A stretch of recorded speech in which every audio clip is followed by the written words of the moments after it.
มื้อนี้เฮาก็สิพาทุกคนมานั่งรถไฟฟ้าสายสีทองเนาะจากสถานีเจริญนคร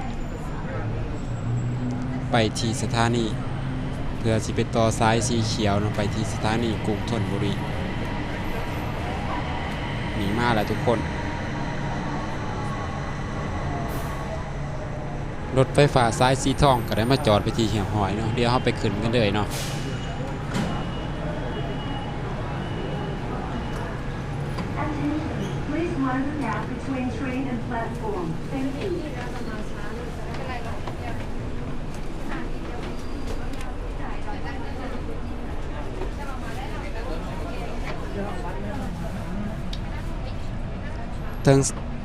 ซึ่งสถานี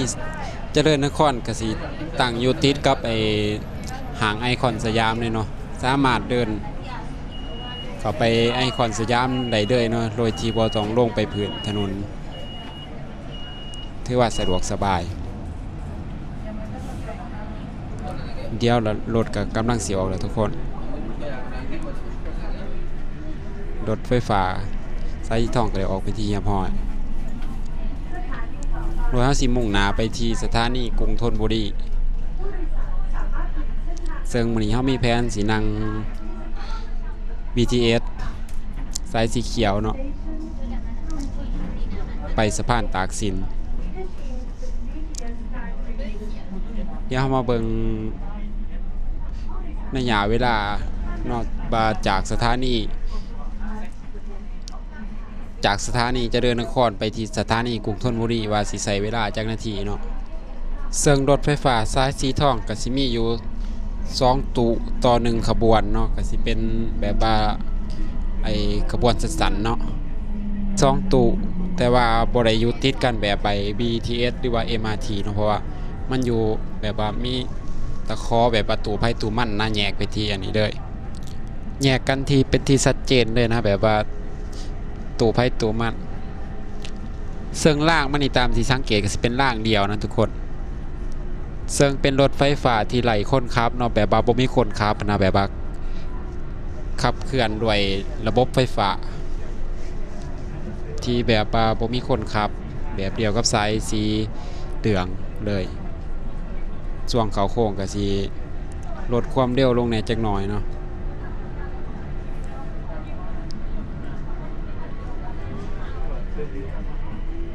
ซึ่งรถไฟฟ้าสายสีทองก็สิมีอยู่ทั้งหมด3สถานีเนาะก็คือสิมี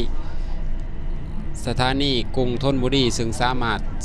เปลี่ยนไปใส่สายสีเขียวได้เนาะก็คือสายสีร่มมันแหละแล้วก็มีสถานีเจริญนครซึ่งเฮาสิไปไอคอนสยามไหลเนาะแล้วก็สถานีคลองสานทั้งหมดก็สิมีอยู่ประมาณนี้แหละ3สถานีสำหรับรถไฟฟ้าสายสีทอง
เอาละทุกคนได้แล้วเฮาก็เลยมาถึงสถานีกรุงธนบุรีเป็นที่เรียบร้อยเนาะ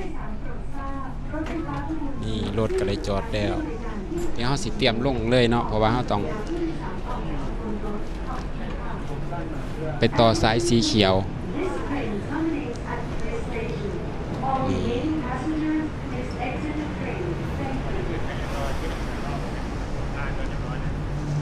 สถานีกรุงธนบุรี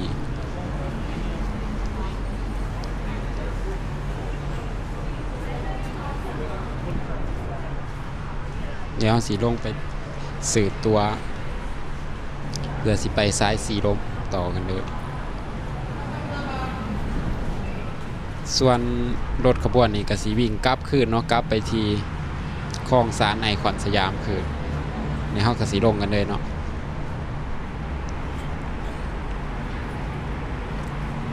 ตอนลงมีแค่บันไดลงมันมีบันไดเดือนเนาะก็จะเป็นตรงในเดือนลงสิละ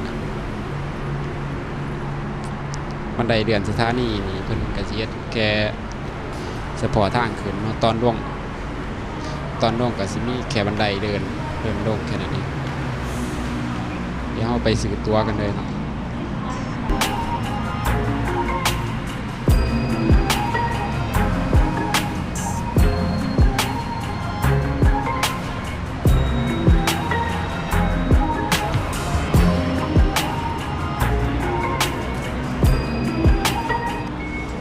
ค่าอ๋อเขาก็สอดบัตรคืนเพิ่นเนาะแบบรถไฟฟ้าสายสีเขียวเนี่ยเนาะกากาเขาก็คืนบัตร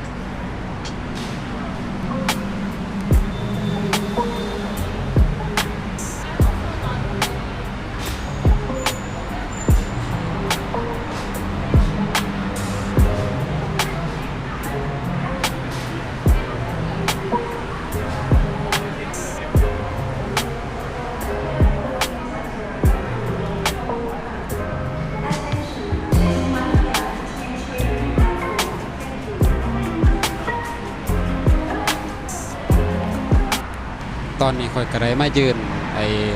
ต่อคิวสืบตัวเนาะสืบตัว BTS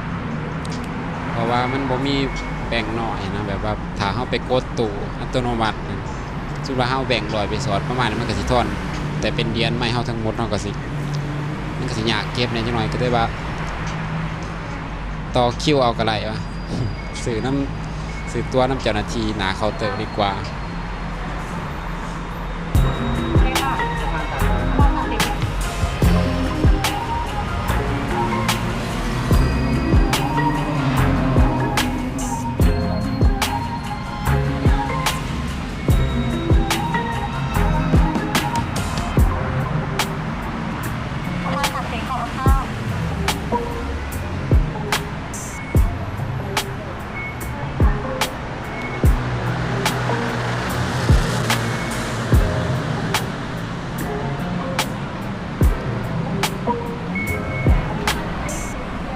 เฮาไหลตัวมาแล้วเนาะเฮาก็ไปกันเลยเนาะซึ่งเฮาซื้อไปลงในสถานีสะพานตากสินเนาะซึ่งเป็น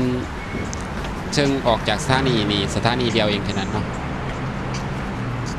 ค่าตัวโดยสารก็ประมาณ17 บาททางขึ้นไป